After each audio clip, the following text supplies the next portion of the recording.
This is the 18 WJTS News. In tonight's news, the Sisters of St. Benedict are upgrading the dome on the Monastery of Immaculate Conception. Naval Surface Warfare Center Crane Division welcomed a new commanding officer. And the 15th annual Thunder over Patoka fireworks display takes place on July 4th. And Powell gives us a hot weather forecast for the holiday weekend. And in sports, Kirk Duxell talks with Jasper AD Brian Lewis about the restart of high school athletics. And on WJTS Inform, Neil Elkins of TRICAP talks about energy, rent, and mortgage assistance. All this and more coming up next on the 18 WJTS News.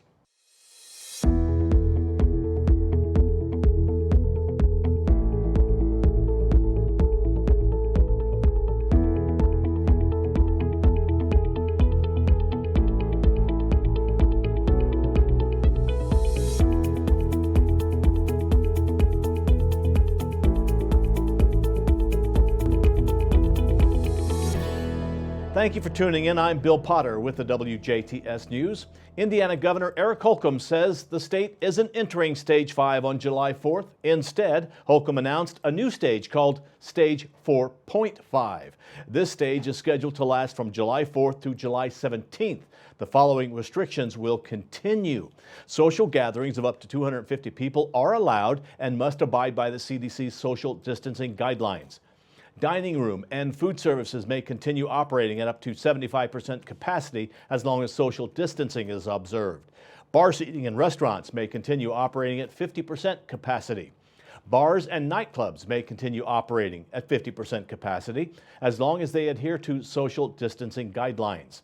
Movie theaters, bowling alleys, cultural, entertainment, and tourism sites and like facilities may continue operating at 50% capacity.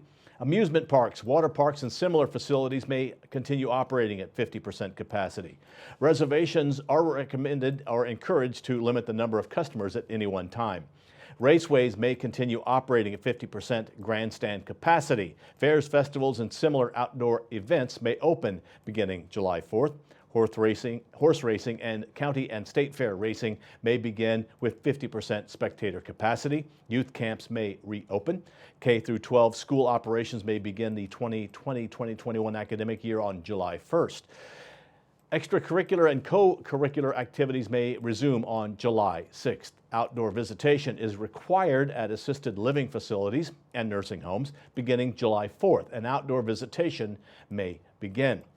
Precautions are encouraged for hospital visitations. And as always, Hoosiers 65 and older and those with high-risk medical conditions should adhere to social distancing and remain cautious. And of course, face coverings are strongly recommended. And speaking of that, state health officials are launching a new campaign to encourage Hoosiers to wear face masks.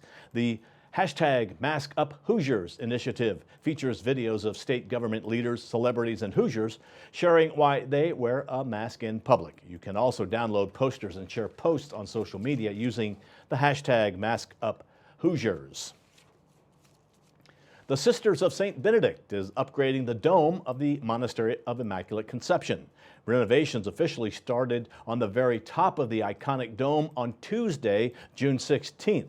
The cupola is a small dome made of copper and gilded with gold at the apex of the larger dome. Church officials notified the cupola needed renovations when rain poured into the church during morning mass on August of 2019.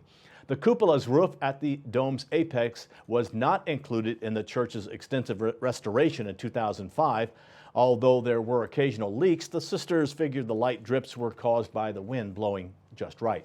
After evaluating the damages, the sisters determined the renovations would cost about $100,000. This includes replacing the cupola roof and regilding the cross on top. The renovations would not have been possible without the help of an anonymous family of donors who donated the full amount needed at the beginning of this year. Jasper Mayor Dean Vonderheide and Huntingburg Mayor Denny Spinner have released a letter regarding the Mid-States Corridor project. In the letter, the mayors note that they stand together in support of a thorough and deliberate study of all potential benefits and impacts of the Mid-States Corridor.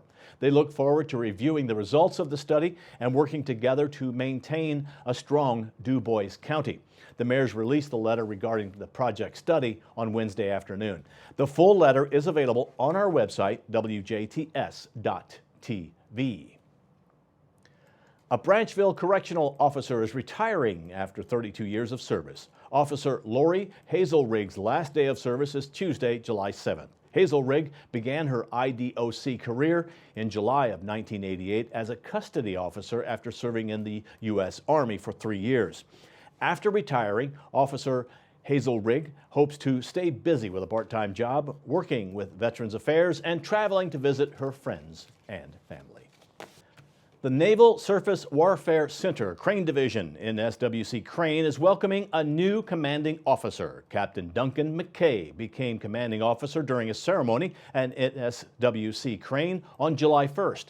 Captain McKay is a native of Tampa, Florida, and has a 24-year naval career. Captain McKay holds a Bachelor of Science in Physics from Florida State University. He has a Naval Engineer's degree and a Master of Science in Mechanical Engineering from the Massachusetts Institute of Technology. His personal decorations include the Meritorious Service Medal, Navy Commendation Medal, Navy Achievement Medal, and various unit awards. To learn more about Captain McKay's accomplishments, visit our website, WJTS.tv. If you're booming with excitement for fireworks this weekend, some Indiana state parks will have displays. And one of those parks is Patoka Lake. The 15th annual Thunder Over Patoka fireworks display takes place at Patoka Lake Beach on July 4th. Fireworks will start around 10 p.m. Bring family and friends, lawn chairs, and blankets, and the beach will be the primary viewing area. An increase in local traffic is expected. Those planning on attending the fireworks display should plan on arriving early. The staff recommends spending the entire day at Patoka Lake to ensure getting in for the show and to see what the park has to offer. Parking spots will be limited, and the staff expects to meet parking capacity. Once that happens, vehicles will be let into Newton Stewart State Recreation Area one by one, only as another vehicle leaves.